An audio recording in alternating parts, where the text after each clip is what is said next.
Namaste Andy. Myself, Dr. Ramraj, MS General Surgeon and Laparoscopic Surgeon, working in LIMS Hospital from past 6 years. ఈ రోజు మనము laparoscopic surgeries గురించి, దాని ఉపయోగాలు, మనం ఎలా చేస్తాము, అడ్వాంటేజెస్, డిసడ్వాంటేజెస్ గురించి తెలుసుకుందాము. లాప్రోస్కోపిక్ సర్జరీస్ ముఖ్యంగా మనం వెరీ స్మాల్ ఇన్సిషన్తో మనం సర్జరీ అనేది చేయడం జరుగుతుంది.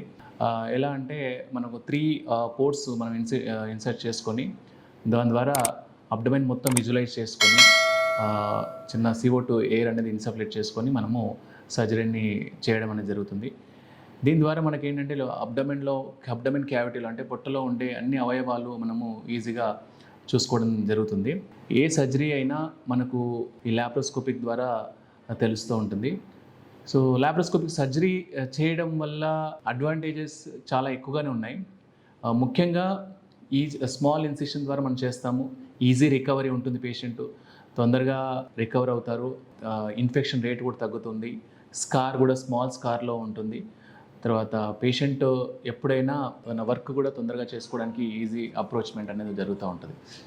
So these are the major advantages. Disadvantages నేను చెప్పుకోవడానికి ఏం లేవండి లాప్రోస్కోపిక్ సర్జరీస్లో.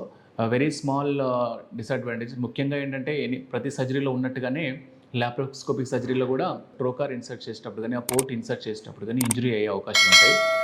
రెండవది, కొందరికి మనము ఈ లాప్రోస్కోపిక్ సర్జరీ అంటే డెఫినెట్గా మనం జనరల్ అనస్థీషియాలో చేస్తున్నాము. సో జనరల్ అనస్థీషియా కొందరికి తీసుకోవడానికి ఇబ్బంది అయినప్పుడు మనము అవాయిడ్ చేయాల్సిన అవసరం ఉంటుంది. రెండవది, ఆపరేషన్ చేస్తున్న క్రమంలో మనకు అబ్డమినల్ క్యావిటీలో అడిషన్స్ అని ఉంటాయి. కొన్నిసార్లు అడిషన్స్ రిలీజ్ చేయడానికి డిఫికల్ట్ అయినప్పుడు మనము ఓపెన్ చేయాల్సిన అవసరం అనేది పడుతూ ఉంటుంది. So that is the only disadvantage. రెగ్యులర్గా ఇన్ఫెక్షన్స్, బ్లీడింగ్ అవన్నీ మనకు ఓపెన్ సర్జరీలో ఎలా ఉంటాయో లాప్రోస్కోపిక్ సర్జరీలో కూడా అలాగనే ఉంటాయి, కానీ comparatively very less. So these are the major disadvantages comparatively open surgeries. Open సర్జరీస్లో మనము చూస్తే ఇన్సిషన్ లార్జ్గా ఉంటుంది, మనము విజువలైజేషన్ కూడా స్మాల్గా ఉంటుంది. సర్జరీ చేసేటప్పుడు కూడా డిఫికల్టీస్ ఫేస్ చేసే అవకాశాలు కూడా ఎక్కువగా ఉంటాయి. పేషెంట్ రికవరీ కూడా స్లోగా ఉంటుంది. ఇన్ఫెక్షన్ రేట్ కూడా ఎక్కువగా ఉంటుంది. జనరల్గా పేషెంట్స్ మనకు అడిగేది ఏంటంటే when to exercise after laparoscopic surgery అనేది అడుగుతూ ఉంటారు. ఎక్సర్సైజ్ అని కాదు, రెగ్యులర్ యాక్టివిటీస్ కూడా మనం జనరల్గా 4 to 5 days రెగ్యులర్ యాక్టివిటీస్ చేసుకోవచ్చు పేషెంట్ లాప్రోస్కోపిక్ సర్జరీ కదా. There is nothing to fully restriction, bed restriction అట్లా ఏం ఉండదు. ఎందుకంటే small incision which is usually 1 or 2 stitchesలో సర్జరీ అయిపోతుంది కాబట్టి they can do their regular activities after 1 or 2 days, maximum 3 to 4 days మనం చెప్తూ ఉంటాము.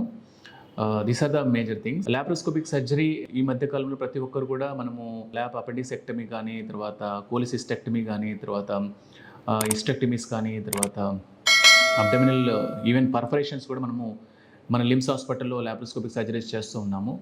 Apart from that rarest surgeries like even fundoplication కానీ, హిస్టెక్టమీస్, తర్వాత ఎనీ మేజర్ డిఫెక్ట్స్ మనము hernias కూడా మనము లాప్రోస్కోపిక్ ద్వారానే చేయడం అనేది లిమ్స్లో జరుగుతూ ఉంది.